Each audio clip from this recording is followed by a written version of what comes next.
certo com vocês, meus queridos do oitavo ano, o oitavão do Marista? Tudo bem com vocês aí?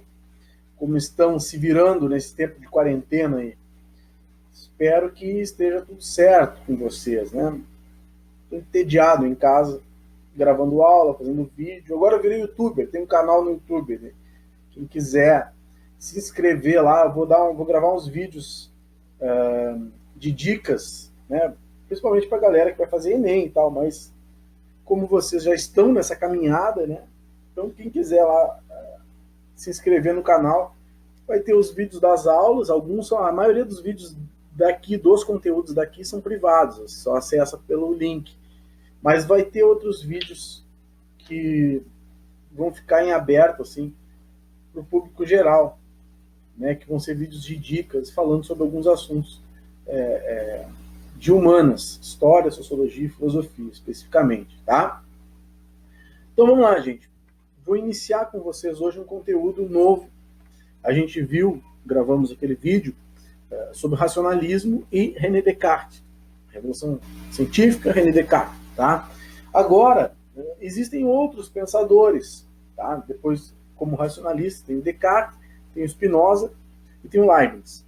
Eu vou trabalhar só o Descartes com vocês, e agora eu já entro no empirismo.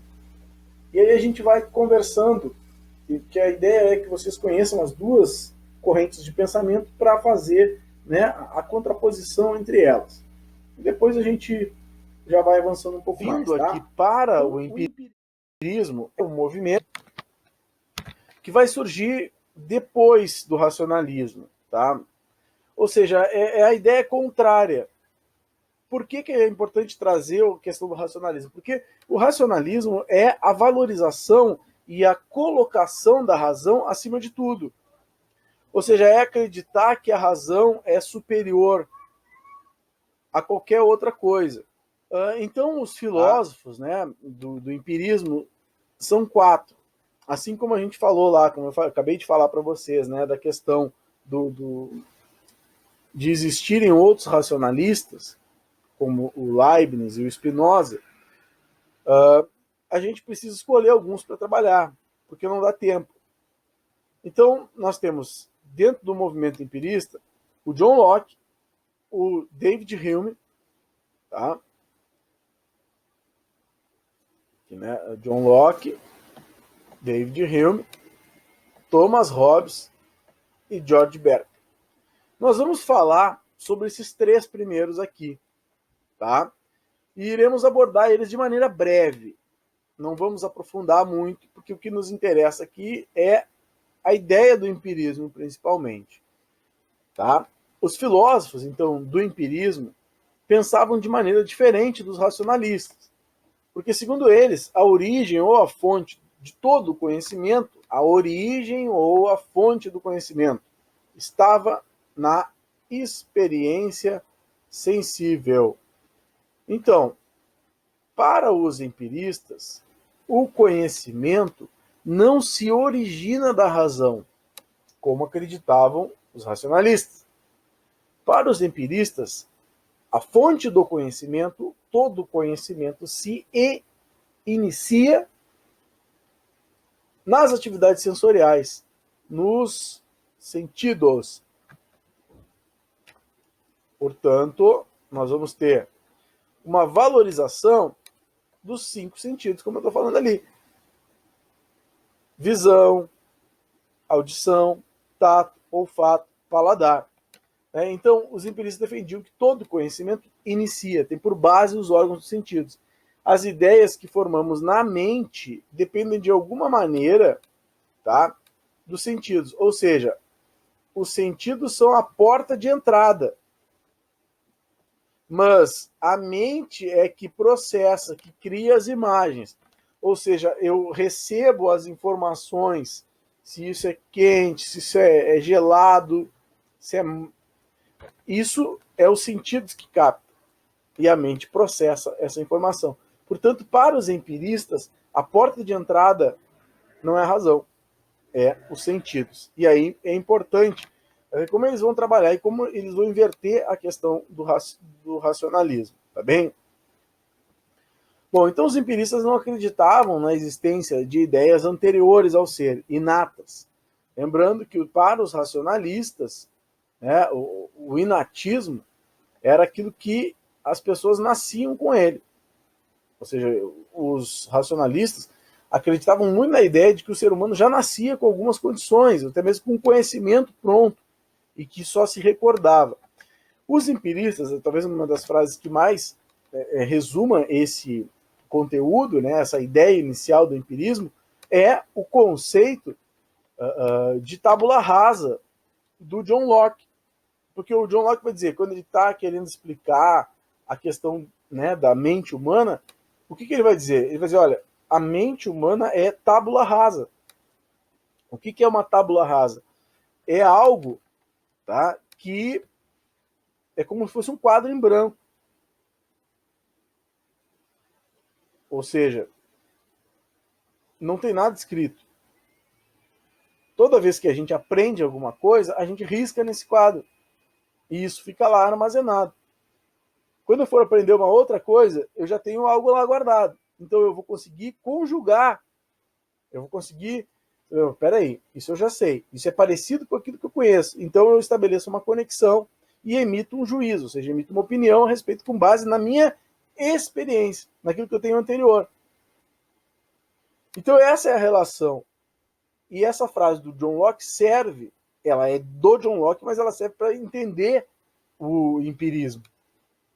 A mente humana é tábula rasa, ou seja, não nasce, o ser humano não nasce com ideia anterior. Ele nasce zerado. Tudo que ele aprende, ele armazena. E até que se prove o contrário, não há, né, um limite para o armazenamento de conhecimento dentro da mente humana. Então, para eles, né, todas as nossas ideias ou noções intelectuais teriam relação com a experiência sensível. A tradição do empirismo é longa e se...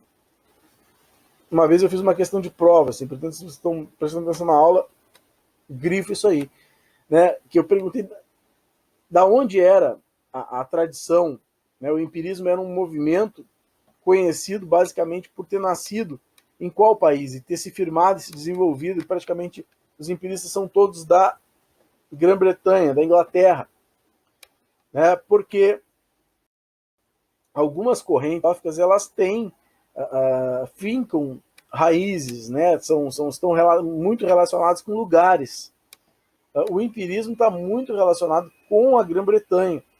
Todos os pensadores, Bacon, né, Hobbes, Locke, Berkeley e Hume, todos eles são britânicos. Então é ali que se desenvolve uma tradição muito importante.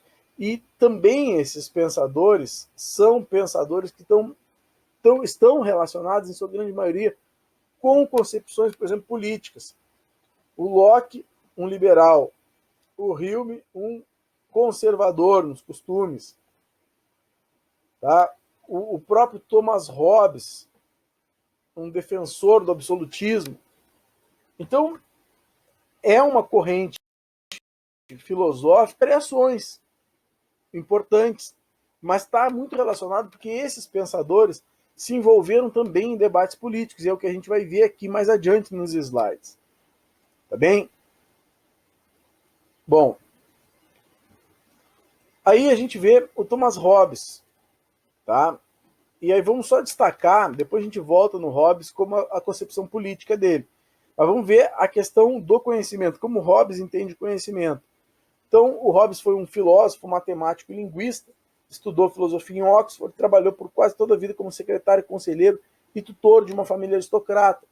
Lembrando que nessa época os ensinos ainda não eram, as escolas ainda não eram obrigatórias.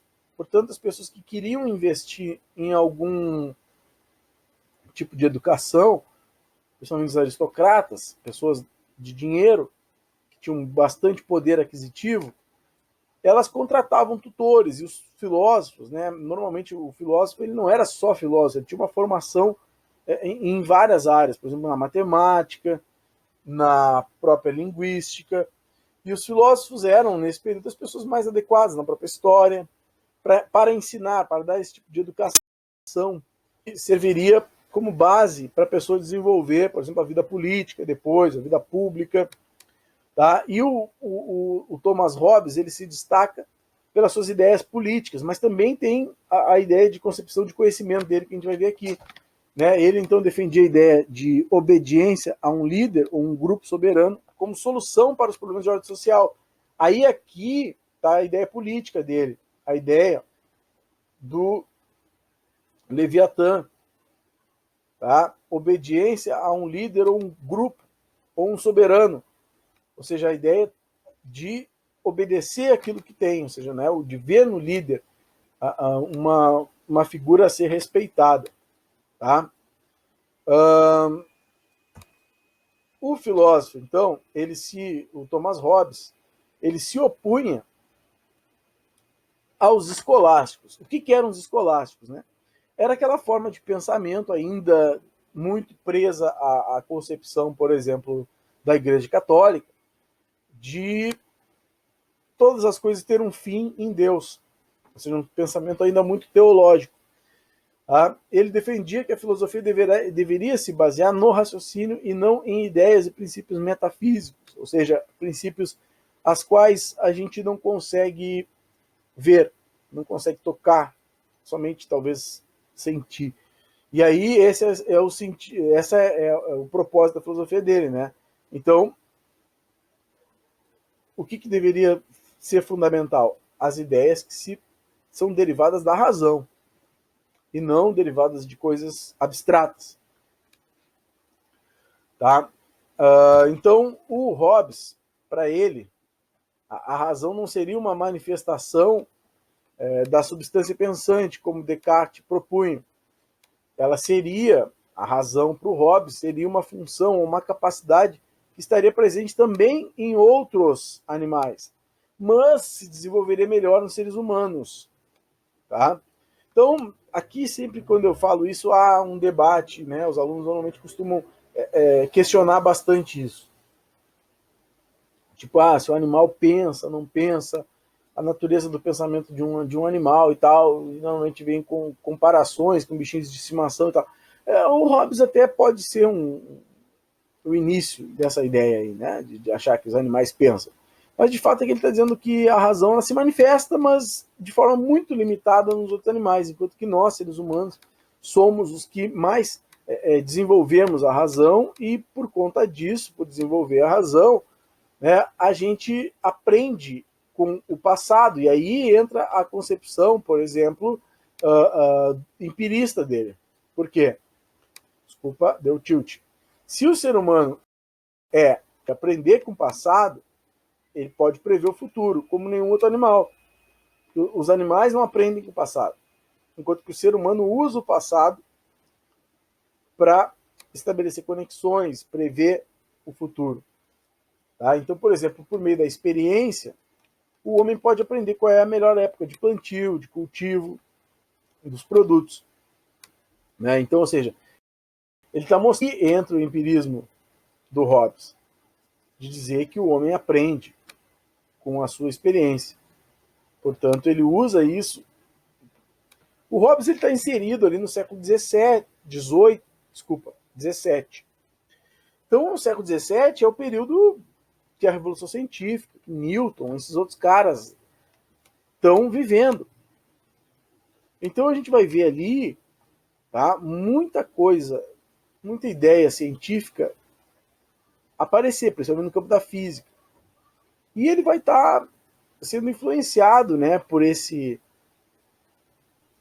conjunto de ideias que o Hegel chama de Zeitgeist, né, esse espírito da época, e ele vai estar elaborando a teoria dele muito fundamentado e vendo os progressos que a ciência estava trazendo.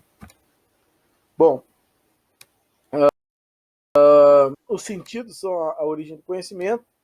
Hobbes defendia que nossos pensamentos, raciocínios, são possíveis por causa das representações mentais que a gente tem das coisas e que estão fora de nós. Essas representações ou ideias são produzidas pelos nossos órgãos sentidos.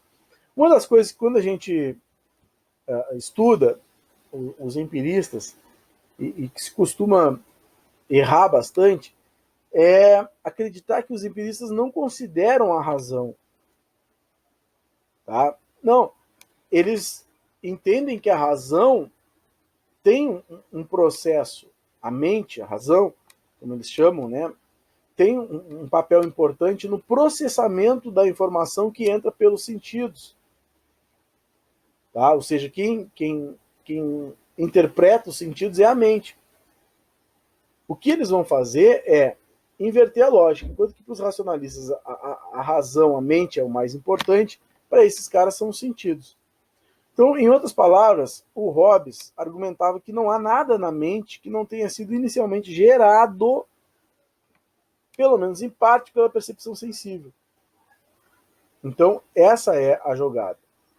Não há nada na mente que não tenha sido gerado pela percepção sensível.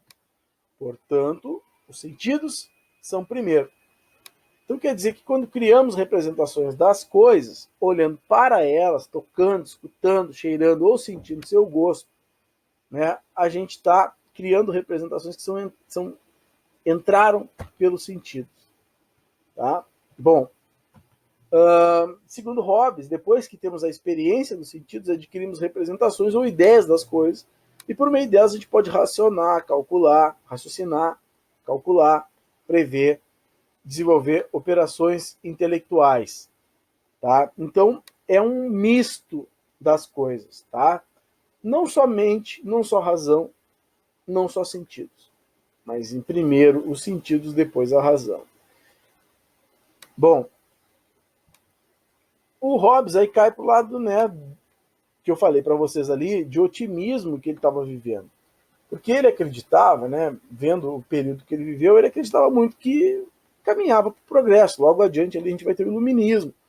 Então ele acreditava que estávamos vivendo um progresso muito importante, que esse progresso, né, estava levando o homem para um domínio total da situação da natureza, de ter controle sobre a natureza, que de fato não temos um controle total sobre ela, mas hoje nos encontramos numa situação muito melhor do que há 1000 anos atrás.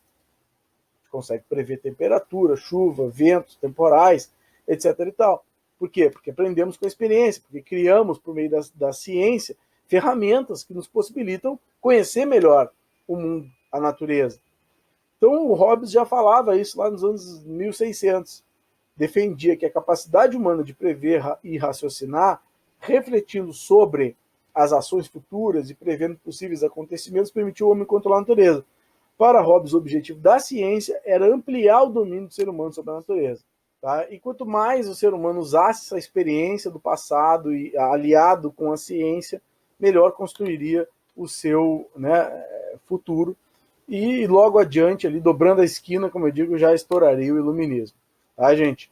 Bom, dessa maneira, a gente encerra esse primeiro aspecto, essa primeira etapa do empirismo, tá? A ideia inicial e o Hobbes. Agora, nas próximas semanas, a gente vai ter nosso encontro presencial essa semana, e nas próximas eu falo do John Locke e do David Hume, e a gente encerra esse conteúdo e aí já parte para uma outra. Aí faz uma atividade e depois vamos mais adiante, tá bem? Gente, as dúvidas nós vamos conversar agora nesse encontro presencial à distância, e aí a gente vai, né, matando a saudade, se vendo, batendo um papo e tirando as dúvidas que vocês estão. E se tiverem alguma em relação ao conteúdo, tá bem? Eu espero que vocês fiquem bem, que estejam bem, se cuidando, e a gente se vê aí no encontro no meio da semana aí, tá? Um forte abraço aí para todos vocês, fiquem bem. Tchau, tchau, gente.